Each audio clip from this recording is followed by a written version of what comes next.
اعوذ باللہ من الشیطان الرجیم بسم اللہ الرحمن الرحیم الحمد للہ رب العالمین وصلی اللہ علی سیدنا محمد وعلیہ الطیبین الطاہرین۔ امام محمد باقر علیہ السلام ہمارے اور آپ کے پانچویں امام ہیں۔ آپ کی ولادت باسعادت روایات کے مطابق پہلی رجب سن 57 ہجری میں مدینہ منورہ میں ہوئی، اور اس لحاظ سے آپ کربلا میں اور واقعہ کربلا کے دن آپ 4 برس کے تھے۔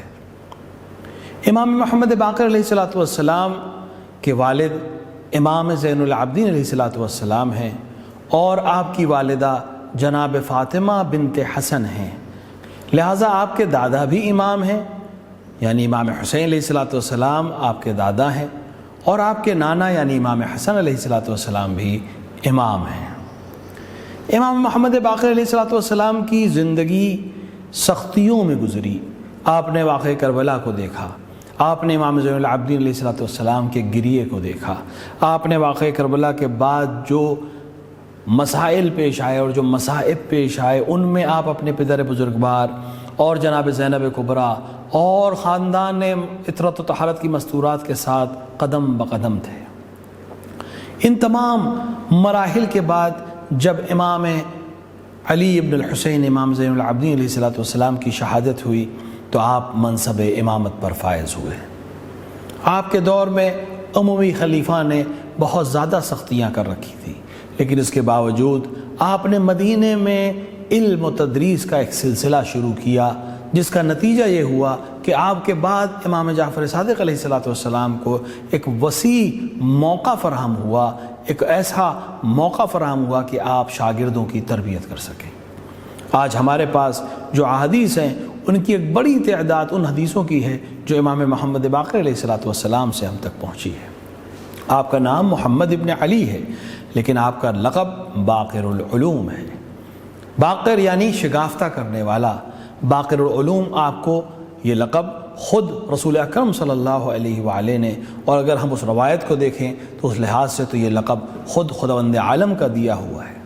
کیونکہ آپ نے اس وقت احادیث کو بیان کیا جب لوگ احادیث رسول کو بھول رہے تھے۔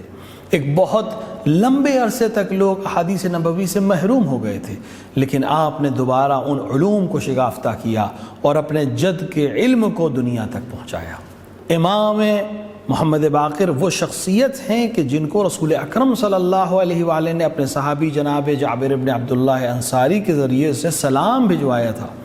مفصل روایت جس میں آپ نے جناب جابر بن عبداللہ انصاری سے فرمایا تھا کہ تم اس وقت تک زندہ رہو گے جب میری نسل سے یعنی نسل علی سے ایک شخص جو میرا ہم نام ہوگا اور میرے علوم کو نشر کرے گا اس سے ملاقات نہ کر لو، جب تم اس سے ملاقات کرنا تو اسے میرا سلام کہنا۔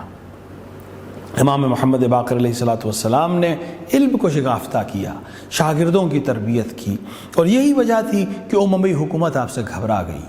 اور آپ کو زہر کے ذریعے سے شہید کیا گیا۔ آپ کو زہر دینے کے سلسلے میں عاملین کے سلسلے میں اختلاف ہے، بعض خود خلیفہ عباسی کو اس کا ذمہ دار سمجھتے ہیں، بعض خلیفہ کے چچازاد بھائی کو، اور بعض نے کسی دوسروں کا بھی نام لیا ہے، لیکن اصل یہ ہے کہ امام علیہ السلام کو سازش کے تحت ایک زہر آلود زین پر بٹھایا گیا، جس سے آپ کی رانوں کے ذریعے سے جسم اقدس میں زہر پہنچا، اور 3 دن یا 1 ہفتے کے بعد آپ اس دنیا سے رخصت ہو گئے۔ شہادت کے بعد آپ کو بقیع میں دفن کیا گیا، جہاں آپ کے والد امام زین العابدین کی بھی قبر ہے، اور جہاں آپ کے نانا امام حسن مجتبی علیہ السلام کی بھی قبر اطہر ہے۔ بقیع پر پہلے روزے تعمیر تھے، لیکن اب تقریباً 100 سال سے زیادہ کا عرصہ گزر چکا ہے کہ بقیع کے اوپر کے روزے توڑے جا چکے ہیں، قبروں کے نشان مٹائے جا چکے ہیں، اور آج بھی جب عاشقان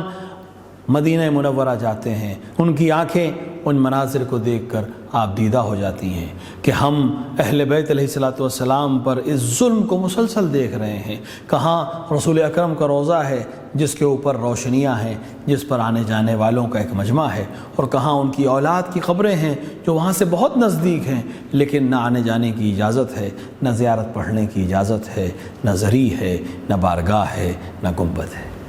امام محمد باقر علیہ السلام نے علوم کو نشر کیا، احادیث کا ایک ایسا ذخیرہ اپنے شاگردوں کے ذریعے سے ہم تک پہنچایا کہ آج علوم اہل بیت علیہ الصلوۃ والسلام کے تقریباً ہر گوشے میں اور ہر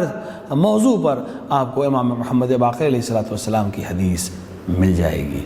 امام علیہ الصلوۃ والسلام کی یہ حدیثیں ہمارے لیے اور ہماری زندگی گزارنے کو بہترین بنا سکتی ہیں۔ ہمارے لیے ضروری ہے کہ ہم امام علیہ الصلوۃ والسلام کی تعلیمات کو دیکھیں، سمجھیں اور اس پر عمل کرنے کی کوشش کریں۔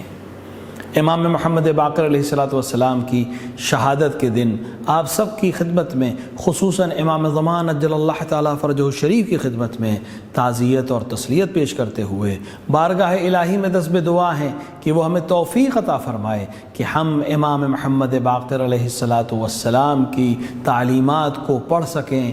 سمجھ سکیں اور اس پر عمل کر سکیں۔ وصلی اللہ علی سیدنا محمد وآلہ الطیبین الطاہرین۔